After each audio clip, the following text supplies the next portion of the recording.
my dad, Mike. Say hi, Mike. Hi, Mike.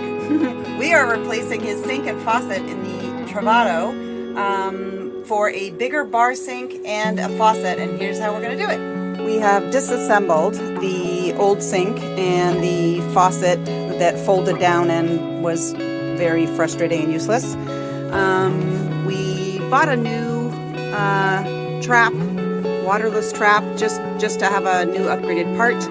These are our supply lines, cold and the hot is hiding down here.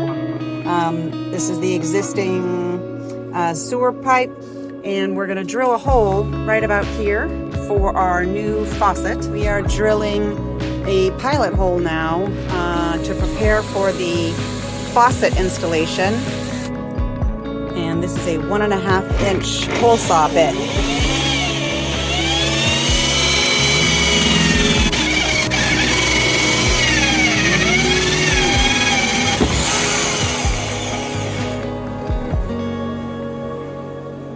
Voila. Voila! You can see the 1.5 inch hole is perfect size for fitting the faucet in.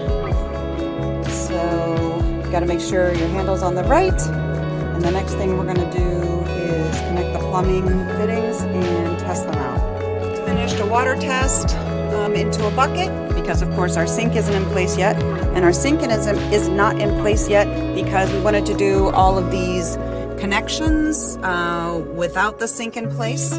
So here is the cold water connection and here is the hot water connection, and we will show you a picture later, but we ended up using the adapter kit but without the compression nut and the brass tubing. In my dad's case with his bar sink, it's about 1 inch all around smaller than the opening that we have.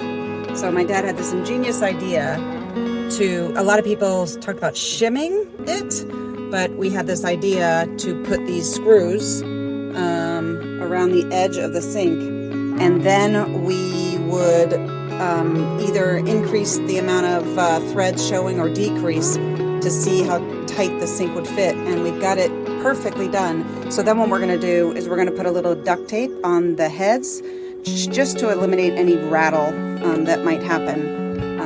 We have reattached the P-trap to the new sink. One thing we didn't show you was that we have the sink installed.